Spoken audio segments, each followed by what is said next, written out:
This is the Speak For Yourself podcast featuring the best of Colin Cowherd and Jason Whitlock. I'm your host, Jason McIntyre. Well, everybody. Taco Tuesday here on the West Coast, and my Golden State Warriors are NBA champs. And a bonus today, folks. It's the 1-year anniversary of this show. 1 year down, many more to go. Let's get to it. The man who predicted the Warriors in 5, Jason Whitlock, makes the case that Kevin Durant was more impressive in these finals than LeBron James. And I, of course, agree with him. Cowherd says the LeBron MJ debate is not over yet, and it might be closer than you think. Fox Sports NBA analyst Chris Broussard says LeBron will stay in Cleveland, and they have a shot to win more if they can add Paul George. Plus, Fox basketball analyst Jimmy Jackson explains why he's all in on the Warriors, saying they may not attend the White House. Plus, I make an argument for NBA super teams being great for the NBA. You ready for Speak For Yourself? Cowherd and Whitlock, take it away. All right, welcome to the show. I'm Jason Whitlock, and I'll tell you why LeBron will never win another title in Cleveland. And I'm Colin Cowherd, and I'll tell you why the Warriors will win again next year and why that's not a bad thing at all for the league. Speak For Yourself starts right now. You looking forward to next season? Oh, I can't wait. I might just buy multiple season tickets. Are you really looking forward to I next season am. already? All right, hello and welcome. We're joined today by Fox NBA analyst Chris Broussard and Jim Jackson. Let's start with the Golden State Warriors, who took home their second title in 3 years, dropping LeBron and the Cavaliers in just 5 games behind yet another incredible performance by Kevin Durant. After the win, KD was named Finals MVP. Here he is on winning his first title. Yeah, it was 55 seconds left, and I went over to half-court line, and I bent down. I was like, is this really happening? And Dre was like, keep playing to the end. Andre Iguodala was like, keep playing. We got 50 seconds left. And I'm like, bro, we about to win the title. And, you know, so I just tried to stay in the moment the whole series, and I think that worked for me. I remember plenty of times throughout my career, I continued to just look in the past and look ahead and not stay in the moment. In this series, I just stayed in the moment, and we did it together, man. They call us a super team, but there's been a lot of super teams that hasn't worked, and we came together, and we continue to just believe in each other, and we sacrificed, and we champs now. Experience is the best teacher in life, and he's just experienced and experienced and experienced, and it also helps when you able to experience some things with this team as well. You know, and he felt like he needed to reassemble and reassess his career and come here. KD and LeBron both put up huge numbers in these finals. LeBron became the first player to ever average a triple-double in the finals, but Durant's team was better when he was on the floor. Colin, was Durant more impressive than LeBron in the finals? No, he won, but he wasn't more impressive. I mean, listen, first of all, LeBron just owns Golden State as far as he does whatever he wants. It doesn't mean he has the best team, has the best teammates. There was a moment last night when I was kind of laughing watching it, and Durant had Steph, he had Clay, he had Draymond, he had Zaza, and I'm looking over, and LeBron had 3 of the worst defenders in the league: JR, Korver, Kyrie, and it is remarkable what LeBron was reduced to playing to in these finals. He had to just have 3-point shooters. There were multiple times in these finals I looked around and I'm like, LeBron's on the floor, the guy should be out of the league. Deron Williams on the floor, J.R. Smith, either overpaid, don't play defense, should be. Richard Jefferson's on the floor. Kevin Durant was with guys with gold medals, MVP awards. Durant better team, LeBron more amazing. It's a make or miss league. Kevin Durant made more big shots than LeBron James. Come on now. I mean, and LeBron James is still the best player in the world. But in this series, Kevin Durant hit more big shots. More open shots. Well, regardless, LeBron was open too. He hit more big shots. And then even last night, Steph Curry played well. Klay Thompson didn't. Draymond wasn't particularly effective. It was Steph and KD versus LeBron and Kyrie Irving. Kyrie started leaking oil at the end. But Kevin Durant was the best player in these finals. And he is now a true rival for LeBron James. There's a true rivalry in the NBA. But LeBron's still the best player, but KD was better in this series. LeBron was phenomenal, first player ever to average a triple-double. But I'm going to be with Jason. I think I have to take KD as more impressive because in the big moments, Game 3, the last 3 minutes, he scored 7 of their 11 points in that 11-0 run that turned it. LeBron obviously didn't score. And then yesterday, Game 5, when the Cavs were up 8, and then Golden State went on that 34-11 run that turned it and they took control of the game.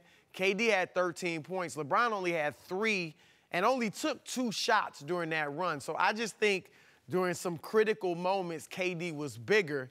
That's why I'd say he was more impressive. Obviously, he won. Well, the workloads were different, though. LeBron had to do much more in regards to his team to be even in the game, defensively, offensively, coaching, whatever it took. While KD had the unique opportunity, experience to play off of other great players. So his workload wasn't as heavy, in particular coming down the stretch. Now, down the stretch of the game, I did think LeBron, I knew why he passed to Korver in the corner, but for me personally, I would love to see LeBron take that shot. KD is going to pull up. His success rate was higher because of that. KD established himself, I think, more than anything, as a guy down the stretch of the game you can depend on. Outside of what happened at OKC, again, the circumstances are different. This is a different team. By the way, during the game, you were trying to find 45 seconds that you could rest LeBron. You were like, okay, we're getting close to a TV timeout. If you give LeBron 45 seconds. When KD checked out of these games, it wasn't even announced. You'd be like, oh, KD's off the floor. With LeBron, you had literally the announcers last night are, when can you get him 45 seconds of rest? Okay, but let's look at last night and when the runs happened. When LeBron was on the court, his plus-minus wasn't that good. The guy with the great plus-minus last night for the Cavaliers was actually Kyrie Irving. And so, again, listen, LeBron's a great player. I don't even think he was that great last night, though. Honestly, there was a lot of garbage buckets at the end. There was a lot of LeBron just playing bully ball at the end and running over people and getting layups, and they all count. But to me, some of it was garbage buckets at the end. It was some stat padding. Look, there were key stretches in this series. Game 3, most important. They needed to win that game. The guy came up empty. He just did, and I love the guy. He came up empty in that final 90 seconds. It was a horrible 90 seconds. How come everybody, when flipped the series? How come when everybody criticizes LeBron, it always starts with this qualifier? Listen, I love the guy. Yeah, I do. The last 6 MVPs in the finals, LeBron and the guy containing him, which means, 29, 11, and 9. Like, the common thread to all these finals is LeBron gets it, or the guy that beats him with a better team that contains him to 30, 11, and 9. Well, also, too, what's the definition of greatness? I mean, what standard are you holding to in regards to what else can he do in regards to that? I mean, I know there's time. You got to understand the makeup of LeBron James. I think people tend to forget this. He's been the same kind of player his whole career. He's not going to change now. He's not going to change because critics say you need to shoot here or you need to do this here. That's not his makeup. He's not going to be Michael. He's not going to be Kobe. He's not going to be Westbrook. The unfortunate thing for LeBron is, first of all, the standard he's held to is Michael Jordan's standard. Not even Jordan was held to this standard, where LeBron basically, we scrutinize every possession. And I think it'd be more fair if, like you said, we've always said he's part Michael, part Magic. And we wouldn't jump on Magic for making that pass to Korver. At all. So we have to look at LeBron a little bit more like that. What if LeBron's career came first, and LeBron's ended up going to 14 finals, and then Michael came in, and people would say, well, keep it at 8 though, because it's 8 so far. And it would be like 6 for 6. Or 10 or whatever. We would be going, yeah, but Michael played the Sonics. Michael played the Jazz, who had 1 shooter. He didn't play the best team of all time. If you reversed them, I'm just saying, maybe some of these arguments wouldn't be so anti-LeBron. Now, LeBron might be the first player to ever average a triple-double in the finals. But even still, his career finals record, it dropped to 3-5. It hurts to say that. Here's LeBron after losing out on yet another title. I left everything on the floor every game, all 5 games. So for me personally, I have nothing to be, I have no reason to put my head down. I have no reason to look back at what I could have done or what I shouldn't have done or what I could have done better for the team. I left everything I had out on the floor every single game for five games in this finals, and You come up short.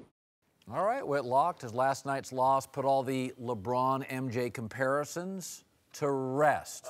For me, it does. And again, it's not a huge knock on LeBron James that he's not Michael Jordan. To me, the comparison is Magic Johnson. Both of them preferred to be facilitators. Magic a little bit more than LeBron James. But that's who I think the comparison is. And Magic Johnson's career was cut short. I think at age 31, he basically stopped and he came back. But again, to me, the conversation about Michael Jordan, I think we clearly know who LeBron James is. He's not a fourth-quarter killer. He's everything else except that, and Jordan was so much a killer in the fourth quarter and in the games. I just think that takes it off the table, and we need to move on. I have never seen either of them play. And if you put this graphic up, I don't even know who they are. I have no emotional connection. LeBron, MJ in the finals. I'd be like, yeah, the one guy scores a few more, but geez, that guy on the right, he appears to be way better. And by the way, the guy on the right didn't score as much because he's more efficient. Some of this is... Why did you leave off 6-0 versus 3-5? Well, no, because we're not. They are playing for wins and No, losses. It doesn't really fit the those are championships which are won by teams. When we're talking about GOAT, it's dude. Dude versus dude. Well, let's throw Wilt Chamberlain's numbers up then. Well, I've always thought he's underserved. Jabbar's underserved. What? I'm saying if we're going to go greatest player of all time, GOAT, just put the numbers up. But Let's winning, I mean, I think LeBron's second to Jordan, but I think it does have to end. I mean, when you're separating the elites, the ultra elites, you nitpick. Little failures here, little achievements here, you know, nuances and stuff like that. That's how you differentiate. And one guy being undefeated in the finals, the other guy losing 5 times, only winning 3 so far. And we can say that I do believe Golden State was better than any team Jordan played in the finals. I think the Spurs teams were better than any team MJ played. Okay, but you can't just... LeBron also lost to teams that were worse than his team, like Dallas.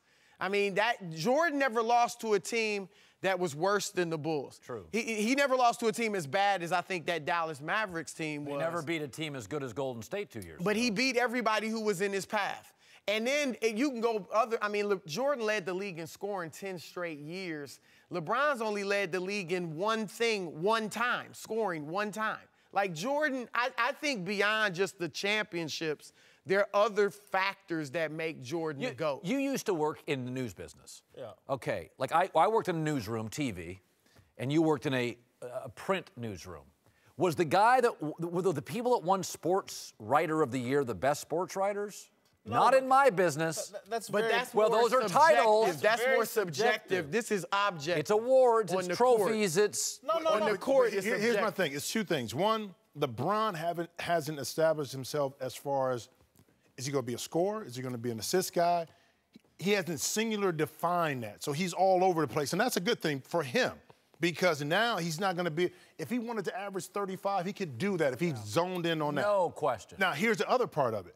Who's writing the narrative? We're living in today's world where it's all about, we still are used to seeing Michael Jordan and talk Michael Jordan. 15, 20 years from now, it's millennials who are going to be writing the narrative in regards to what they saw, who they saw. LeBron James' name is going to be up there on top of that list in regards to what they saw and what they felt. So the narrative today is Michael Jordan. 15, 20 years from now, it may be something totally different. Who do you think was a better player? Or Jordan or LeBron? 2 different players from a basketball perspective. 2 totally different players. True, but you're picking sides. Who you picking? I'll say Michael Jordan. Okay. Michael Jordan. And again, Colin, we can't sit here and act like... What I don't like is the removing of the scoreboard because that is the point. They roll the ball out there for the scoreboard, not for the stat sheet. Especially in basketball. Yeah, LeBron's going to... It's different in football and baseball. Well, I gave you my scoreboard. That was my personal scoreboard. No, that's a stat sheet. And he's going to own multiple records when he's done winning. But the defining point you're going to always go back to is you look at the finals record. Look, I think no there's... Who he play. Russell's got 11. You mentioned Wilt, but his individual numbers aren't close to Jordan's. Well, by the way, 5 more years at LeBron, how close are MJ is going to be to LeBron? I think there's a lot of similarities. You guys brought up Wilt Chamberlain. LeBron and Wilt Chamberlain, maybe the greatest physical forces we've ever seen in the game. They are. Statistically as well. LeBron, you're right. He's going to rewrite the record book just like Wilt rewrote it. Blow Michael's numbers off the... But when it comes to championships, winning, you look at Wilt and you say, how did he only win 2? And you always go back to Russell. You always go back to Russell. And LeBron, you're going to feel the same way. Too many gifts. If LeBron were more refined, just a scorer, I think it would be easier to build a winning team around him. Sometimes you can have too many gifts. That's a great point. I've had one former player who's won championships told me that LeBron would have more titles if he picked what he was going to be. I'm either going to be Magic and give you 22 points and 12 assists a night, or I'm going to be like a true small forward, lead the league in scoring and 10 rebounds. Because that makes it easier for the other players to know their role. So you can relate to having too many gifts. I can't. That's the argument. All right, welcome back. Jim Jackson is back with us, and we're joined now by Super Bowl champion Eric Davis. Let's return to the Warriors. It's not even been 24 hours since they won the title, but there are already questions swirling about whether the Warriors will visit Donald Trump's White House. The team issued a statement today saying, quote, "Today is all about celebrating our championship. We have not received an invitation to the White House, but we'll make those decisions when and if necessary." All right, several Warriors from Steph Curry to Steve Kerr have been outspoken in their opposition to Trump. I'm someone that thinks they should go. These guys are the biggest Trump critics in sports, from Steve Kerr to Sean Livingston to Steph Curry. The whole group should go out there and question the man. They should go out and engage with the man. I think he would be up for it. The guy's a sports fan. If you don't like someone or you don't like their policies, ignoring them won't make it go away. It's like, what problem goes away when you ignore it? Oh, Colin, I've got a weight problem, but I'm going to ignore it. I'm never going to exercise. I'm not going to eat right. I'm just going to pretend and hope that it goes away. You have to engage with whatever you think a problem is. So I think they would be making a mistake if they don't go. Well, I'm for teams all in or all out. What I don't like is when teams get splintered and superstars go or don't go. And, you know, the Cubs were all in except Jake Arrieta with President Obama. Southern teams more conservative, maybe for a conservative president. This is the Bay Area, man. This Bay Area does its own thing. Listen, we live in a country where you can have strong, defined opinions against the sitting president, any candidate. I'm never, a little bit of a heterodox. I think politically, I'm for whatever people want to do individually. What did you say you were? Heterosexual? Heterodox. Heterodox. It's a big word. Yeah. I went to Ball State, man. Keep it simple. I'm not bothered by it. Whatever you want to do politically, right. You and I are kind of opposite sometimes. I'm all for it. I like to engage in this, and if you want to protest, protest. Well, it's interesting to me that you were able to take a vote on something that someone hadn't asked you to do. That's the first thing to get. At what point do you get together and got, like, they haven't asked, but if they do, we don't want to go. They're going to say no. Right. But that's the thing. Everyone's assuming that they're going to say no, which they have the right to do. A lot of it is going to depend on the owner. Because, number one, he's not inviting individuals if he invites the team. So it's going to be a lot on the owner's individual political affiliation. The Niners went at, 89. After that Super Bowl, they went. After we won, it wasn't even brought up. That's why I know, number one, guys didn't vote on whether or not they were going or not. We were never asked about it. Nothing happens. I don't know to this day. Maybe it was because of a Democrat being in the White House at that time as opposed to a Republican being in the White House the previous time. I don't know what it is, but it never came up. And the other thing about it, where you're saying you think they should go, and if you disagree and some warriors have come out strongly against the president, dude, man, this is shaking hand and kissing babies. You won't be there talking politics. You think he's going to give him an opportunity to get in front of that microphone and say, we don't like what you're doing? Well, I think the issue, too, is before, have we had a figure in the White House when a team has won a championship that maybe is divisive enough? No. And also keep in mind, like I was reading a quote from the Pittsburgh Penguins in regards to their going. Well, hockey demographically is a lot different than the NBA. Yeah. So a lot of the things that went on during the political campaign were viewed a lot differently than how we see it within the NBA. Minority inside. You think about it. So we're viewing it a lot different. Like, hey, listen, this affected not only myself, my family, my friends, whoever it is. So I may not choose to be around that. Now, it doesn't mean that later on, I agree with you, Jason, you cannot have a conversation with somebody that's in power. You have to be able to have something tangible to talk about to get their pulse. But right now, there's an opportunity for a team to say, listen, we don't want to, we're not feeling Donald Trump, we're not going. San Francisco's different. It's not like the rest of America. And you think that Donald Trump doesn't know that? Which is He why didn't I'm even saying campaign. he may not even give an invitation to them. That's what I'm saying. But he has to give an invitation. No, he doesn't. Yes. Well, Donald Trump doesn't. He does. I mean, Donald Trump is doing what he seriously, wants. shocked. Trump didn't campaign largely in California.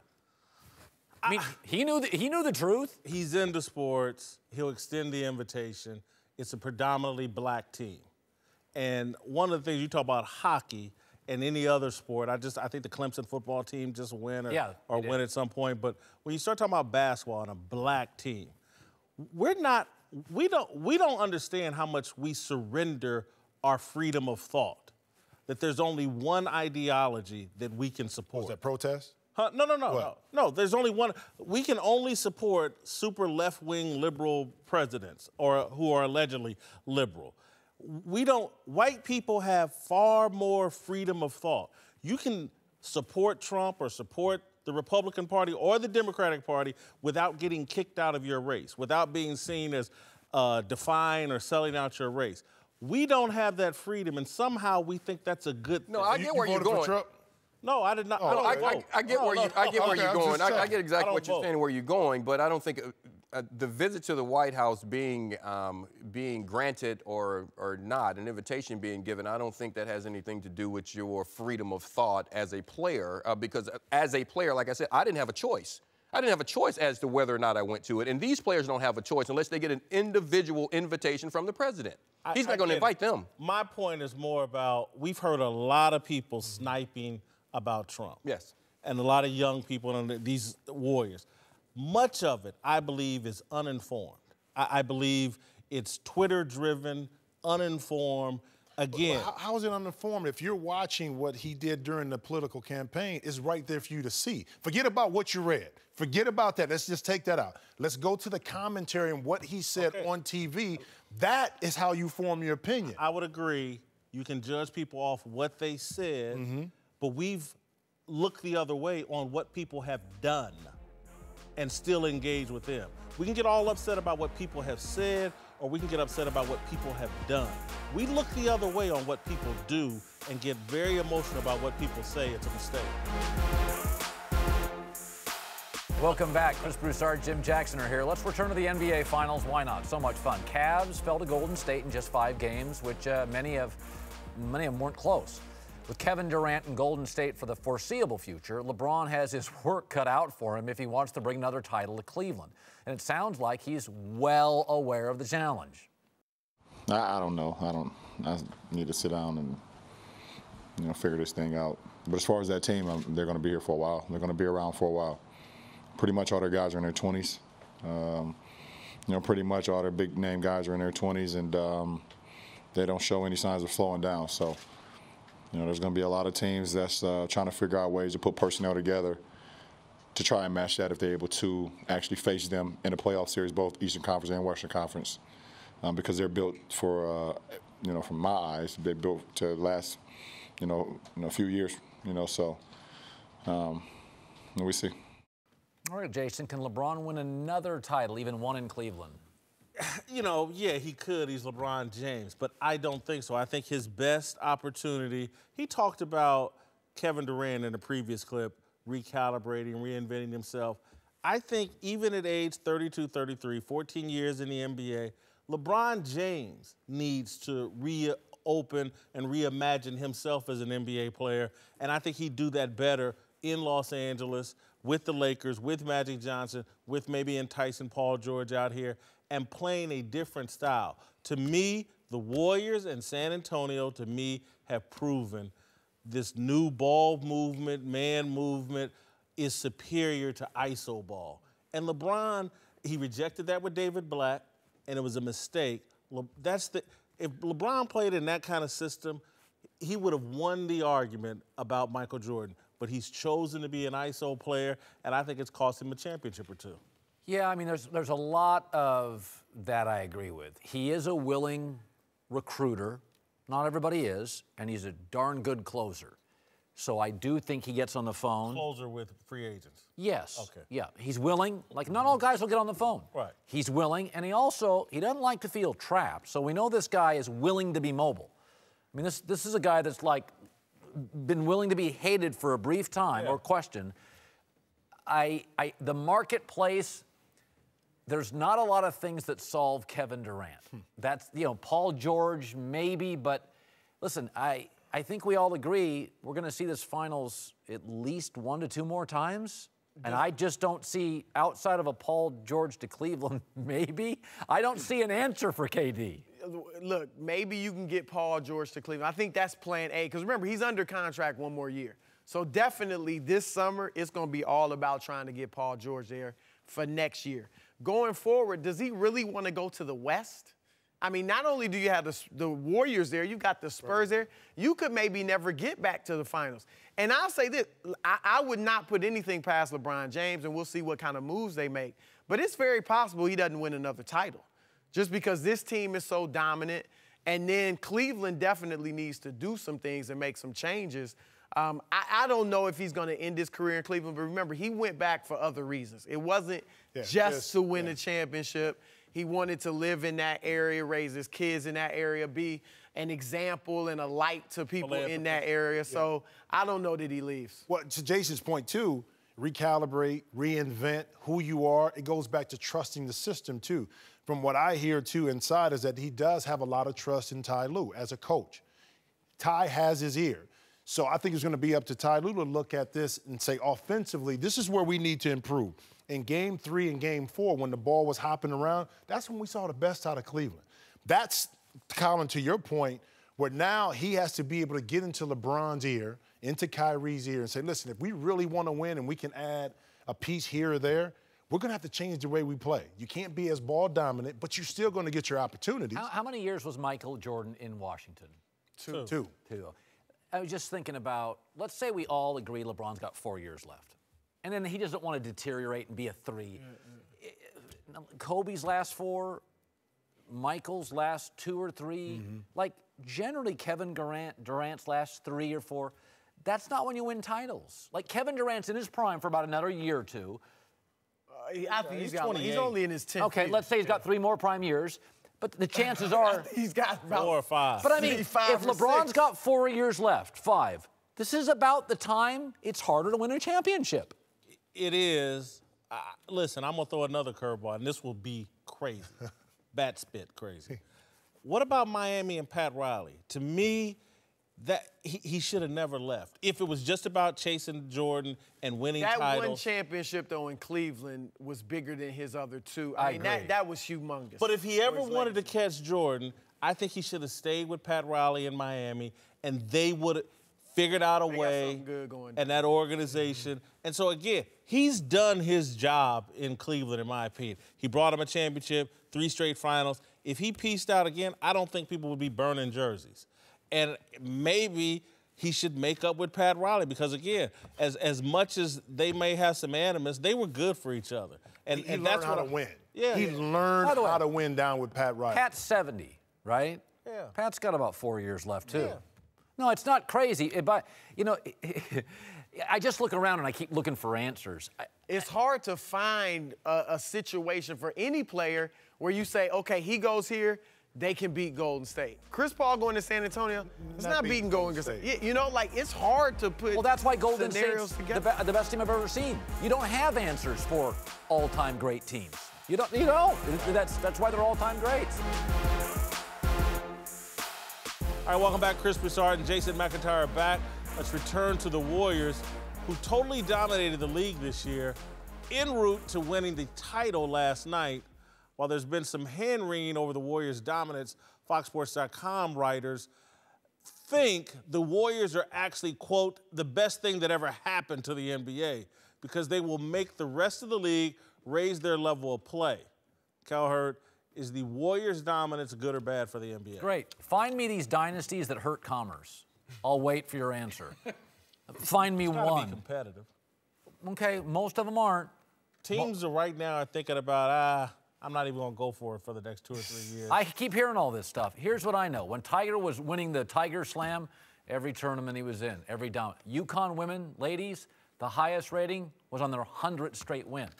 Everybody fears these things. Find me one dynasty that hurts revenue or relevance. I think the good thing about these Warriors is that they're exciting. So even if they blow you out, you still want to. It's fun to watch 25-footers. And sometimes 35-footers. And then their players are compelling. If they were the Spurs, we might be in trouble. But they're exciting. I mean, Draymond Green, the KD commercial that just ran with is phenomenal. Watch that. These are fun guys. Their personality. So Globetrotters. That's the good thing about it. I went, the first sport I ever saw was Globetrotters. I went home and had a great time. You ain't been back as an adult. Jordan's dominance was great for the league. The ratings, the TV ratings for this finals were incredible. They averaged 20 million viewers a night, the best, I believe, since the late 90s when your boy Jordan was playing. But even if you don't like TV ratings, how about social media metrics, guys? The NBA destroys the NFL and Major League Baseball on social media. It's not close. NBA fans are all online. To something that really doesn't matter. Well, whatever metric you want. Jersey sales for Curry, TV ratings. Why do you go to Vegas? Why do you go to Vegas? Immensely popular. I can't talk about that on air. You go to have fun. Yes. Fun matters. This is as fun a basketball team. They have Curry, who's showboaty. Better than Kyrie Irving. You have Durant, who's he's 7-foot three-point shooter. You got crazy bully tough guy Draymond, who's actually maybe the best quote in the entire league. You got Steve Kerr, who could do stand-up comedy. You've got a dirty player in Zaza. You know what you're describing? The Globetrotters. I love the Globetrotters. Lemon, no, but and here's but the basketball and the though. competition. To the point of the article on FoxSports.com, it should have each and every franchise lift its play. Because let's remember before Kevin Durant even went to the Warriors, have the resources. What made them great? That Steve Kerr found the perfect system for those players. Klay Thompson, Draymond Green, Steph Curry, nobody was shouting that that's the most talent in the league till Kerr put them in that system. So I challenge all these coaches out here. Yeah. Doc Rivers, you got a lot of talent. Find the right system for your players. Same thing for the other coaches. Let me push back on the Globetrotters real quick. We didn't love or hate the Globetrotters. We kind of liked them. They were fun. We love or hate the Warriors. You either love them or, man, they're a bunch of phonies. Kevin Durant just jumped on board. By the way, either hate them or love them. Yeah, I mean, Kevin Durant's a villain. Steph's a little over the top. Draymond, they got some villains. Polarization. You know a little something. Yeah, this is the 1-year anniversary. I'm wrong once a year. It was today on this topic. This is the Speak for Yourself podcast featuring the best of Colin Cowherd and Jason Whitlock. I'm your host, Jason McIntyre. For this podcast, folks, make sure you check us out on Apple Podcasts, SoundCloud, and YouTube. We love when you leave us a review and give us your thoughts, suggestions, and questions, of course. It was a fun NBA season. It's now over. And, folks, I love the idea of Miami chasing a superstar, of Boston chasing one or two, of the Lakers maybe getting into the act. Super teams are great for the league. The finals, TV ratings were off the charts. Don't give me that regular season garbage. It's a sport that's always been about the playoffs. It's been like that from the jump, and I'm loving every minute of it. Talk to you tomorrow.